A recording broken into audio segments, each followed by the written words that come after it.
चाणक्य नीति 7वां अध्याय। बुद्धिमान पुरुष धन के नाश को, मन के संताप को, गृहिणी के दोषों को, किसी धूर्त ठग के द्वारा ठगे जाने और अपमान को किसी से नहीं कहते। धन और अन्न के लेन देन में, विद्या ग्रहण करते समय, भोजन और अन्य व्यवहारों में संकोच न रखने वाला व्यक्ति सुखी रहता है। शांत चित्त वाले संतोषी व्यक्ति को संतोष रूपी अमृत से जो सुख प्राप्त होता है वह इधर उधर भटकने वाले धन लोभियों को नहीं होता। अपनी स्त्री, भोजन और धन, इन तीनों में संतोष रखना चाहिए और विद्या, अध्ययन, तप और दान करने कराने में कभी संतोष नहीं करना चाहिए। दो ब्राह्मणों के बीच से, अग्नि और ब्राह्मण के बीच से, पति और पत्नी के बीच से, स्वामी और सेवक के बीच से तथा हल और बैल के बीच से नहीं गुजरना चाहिए। पैर से अग्नि, गुरु, ब्राह्मण, गौ, कन्या, वृद्ध और बालक को कभी नहीं छूना चाहिए। बैलगाड़ी से 5 हाथ, घोड़े से 10 हाथ, हाथी से 1000 हाथ दूर बचकर रहना चाहिए और दुष्ट पुरुष यानी दुष्ट राजा का देश ही छोड़ देना चाहिए। हाथी को अंकुश से, घोड़े को चाबुक से, सींग वाले बैल को डंडे से और दुष्ट व्यक्ति को वश में करने के लिए हाथ में तलवार लेना आवश्यक है। ब्राह्मण भोजन से संतुष्ट होते हैं।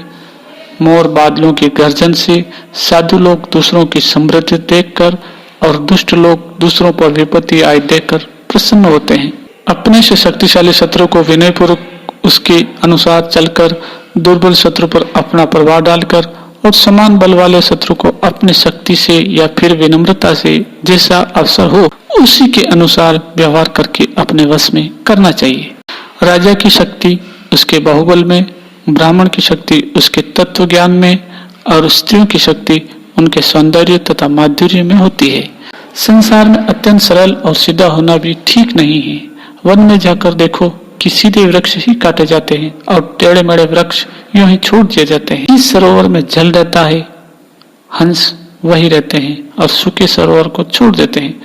पुरुष को ऐसे हंसों के समान नहीं होना चाहिए जो कि बार बार स्थान बदल ले। कमाए हुए धन का दान करते रहना ही उसकी रक्षा है। जैसे तालाब के पानी का बहते रहना उत्तम है। संसार में जिसके पास धन है उसी के सब मित्र होते हैं, उसी के सब बंधु बांधव होते हैं। वही श्रेष्ठ पुरुष गिना जाता है और वही ठाट बाट से जीता है। स्वर्ग से इस लोक में आने पर लोगों में 4 लक्षण प्रकट होते हैं। दान देने की प्रवृत्ति, मधुर वाणी, देवताओं का पूजन और ब्राह्मणों को भोजन देकर संतुष्ट करना, अत्यंत क्रोध करना, कड़वी वाणी बोलना, दरिद्रता और अपने सगे संबंधियों से वैर विरोध करना, नीच पुरुषों का संग करना, छोटे कुल के व्यक्ति की नौकरी अथवा सेवा करना।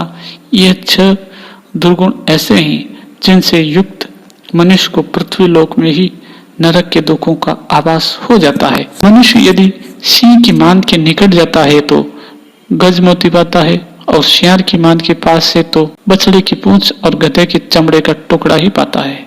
जिस प्रकार कुत्ते की पूंछ गुप्त स्थानों को ढांप सकने में व्यर्थ है और मच्छरों को काटने से भी नहीं रोक पाता, उसी प्रकार बिना विद्या के मनुष्य जीवन व्यर्थ है। बोलचाल अथवा वाणी में पवित्रता, मन की स्वच्छता और यहाँ तक कि इंद्रियों को वश में रखकर पवित्र करने का भी कोई महत्व नहीं, जब तक कि मनुष्य के मन में जीवन मात्र के लिए दया की भावना उत्पन्न नहीं होती। सच्चाई यह है कि परोपकार ही सच्ची पवित्रता है। बिना परोपकार की भावना के मन, वाणी और इंद्रियां पवित्र नहीं हो सकती। व्यक्ति को चाहिए कि अपने मन में दया और परोपकार की भावना को बढ़ाए। जिस प्रकार फूल में गंध, तिलों में तेल, लकड़ी में आग, दूध में घी, गन्ने में मिठास आदि दिखाई न देने पर भी विद्यमान रहते हैं, उसी प्रकार मनुष्य के शरीर में दिखाई न देने वाली आत्मा निवास करती है। यह रहस्य ऐसा है कि इसे विवेक से ही समझा जा सकता है। चाणक्य नीति 7वां अध्याय समाप्त।